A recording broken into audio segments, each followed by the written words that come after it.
Hi guys, good afternoon. Or sorry, force of habit. I've been doing a lot of afternoon videos lately. Good evening and welcome back once again to the EdWord. I'm your host Eddie, and in tonight's video, I'll be doing my spoiler-filled film review for the movie Warcraft, which opened earlier this weekend across theaters all over the country. Before I go on talking on and on, of course, please be advised and warned that this is a spoiler-filled film review. I will be discussing massive spoilers, so if you have not seen Warcraft yet and you're still watching this video, I would advise you not to until after you've seen the movie, and then once you have seen it, come on back and give it a listen and a watch. You may like it. So this is your last warning. You have been warned. Big spoilers from the movie are to follow in 5, 4, 3, 2, 1, and go. It was a very good movie. It was very good. Shockingly, it has a super low rating on Rotten Tomatoes, a site whom I don't really trust their review of because I find myself on the fence on a lot of movies that they rate as excellent and they rate as poor. I prefer to go off the ratings of imdb.com. I find those reviews a lot more relatable and trustworthy. And it's interesting because, of course, it's a movie based off a video game, so people are automatically assuming it's going to fail. It's going to be a box office bomb. It's been a huge hit overseas in China. It's gotten off to a pretty decent start, I think, here in the States. Then again, it is just opening weekend, so we'll see. Maybe it'll be considered a total box office bomb or flop. But I saw it earlier this afternoon with my friends. We all liked it. We didn't love it. We weren't gushing over it, but we liked it. The good thing is that you don't have to be familiar with the world of Warcraft or the video or any of the video games at all to watch and enjoy this movie, because they do a pretty good job, for the most part, explaining what is going on, who is who, and it was a pretty simple story to follow, and it wasn't too complicated, and it didn't rely heavily so much on all of these Easter eggs and references to the video game. I mean, I'm sure the gamers who played the game years and years ago will notice and spot all of the big Easter egg references to the game and whatnot in the movie, but I don't know. I mean, I never played the game. I've never been much of a gamer, so I know jack squat about Warcraft. But I went into this movie and I was like, okay, well, this is fun. I saw what I wanted to see. We saw orcs and humans fighting each other. We saw orcs fighting other orcs. We saw wizards using pretty cool magical powers. And we saw Griffin fighting orcs as well, which was pretty cool. The one thing that really surprised me about this movie is how they were so quick to kill off so many big characters, because they killed off Durotan, which is the orc with the long hair, and the one we've seen in all the trailers talking about how, with the humans' help, there could be, that guy. We see his mate. They have a little baby orc, a son. And what surprised me is, like, towards the end of the movie, when he challenges the evil wizard orc who's leading their people to ruin, because the reason they invaded this new land in the first place is because their original homeland was completely destroyed, beyond ruin. So they opened up this portal. The evil wizard orc, the leader of the orcs, opened up this portal and basically said, hey, there's some new land fresh for conquering on the other side. We just got to get through and conquer it all, and the rest of our horde can come on by. He challenges the leader. They duke it out. They get into this awesome little fist fight. And what surprised me was that Gulan, I think his name was, or Gulak, or, they had difficult names, but the evil wizard orc, he and Durotan get into a fight, and it's revealed that he's got huge, bony, skeletal spikes coming out of his back, and once he takes off his robe, he's just as muscular, just as buff and powerful as any of the other orcs. And he kills Durotan.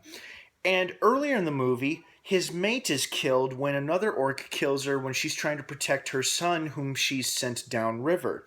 And then later, towards the end of the movie, during the final climactic battle, this hybrid of an orc and it's got to be a female or an elf or something. By the way, there are elves and dwarves in the movie, despite their lack of presence in the trailer. They are a part of what is referred to as the Alliance in the Kingdom. Humans, dwarves, and elves all working together. Sounds familiar? Lord of the Rings, maybe? Then again, that's the subject for a lot of fantasy films. Anyway, she kills the human king because he's like, if you kill me, you deny the honor of killing me to the nasty orc chieftain who wants to kill me, and if you kill me, you'll gain a level of power and respect, and the orcs will follow you, and one of these days you can lead the orcs to peace with the humans. And she's like, and reluctantly, she does kill him. But whether or not the other human characters know that she did that at the king's request is kind of unclear. There are a couple things a little iffy about the movie.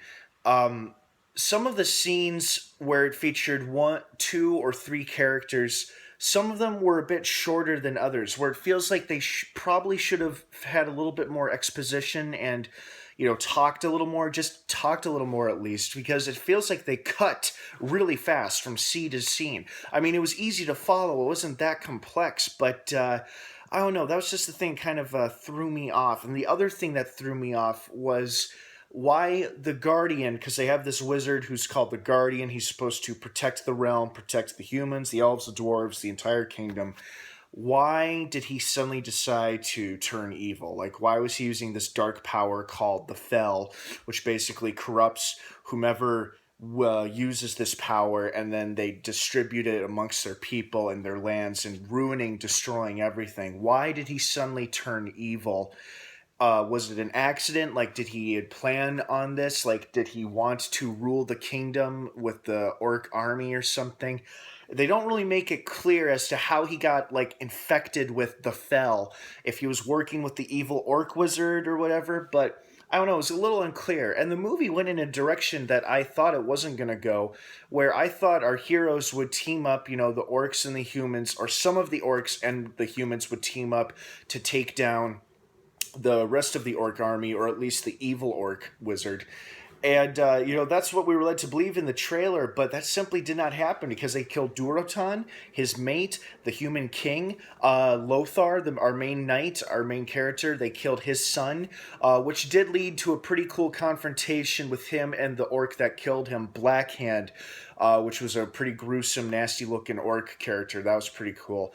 I actually liked Orgrim out of all the orcs. He was the bald orc whom was Durotan's friend, and he betrayed him at first, but then he felt bad, and then he saved his mate and his little baby boy by giving them a head start while the rest of their clan was being killed. See, I was hoping to see Durotan's clan fight the Green Orcs for a little bit, which they kind of did, but unfortunately the Green Orcs were mostly massacring the unfaithful Frostwolf clan, Durotan's clan.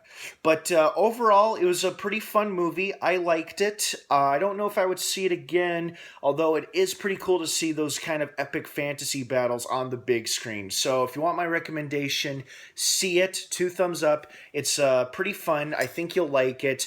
Go in with an open mind, and if you're not familiar with the video games, that's totally fine. You will have a great time.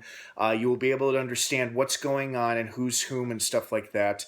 I hope you guys like it. I know I did. So my recommendation is see it. Definitely see it.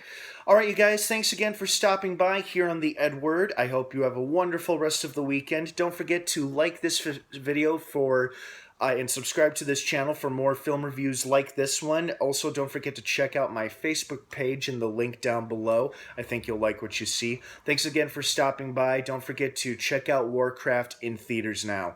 Thank you again, guys. Have a great rest of the night. And of course, until next time, may the Force be with you.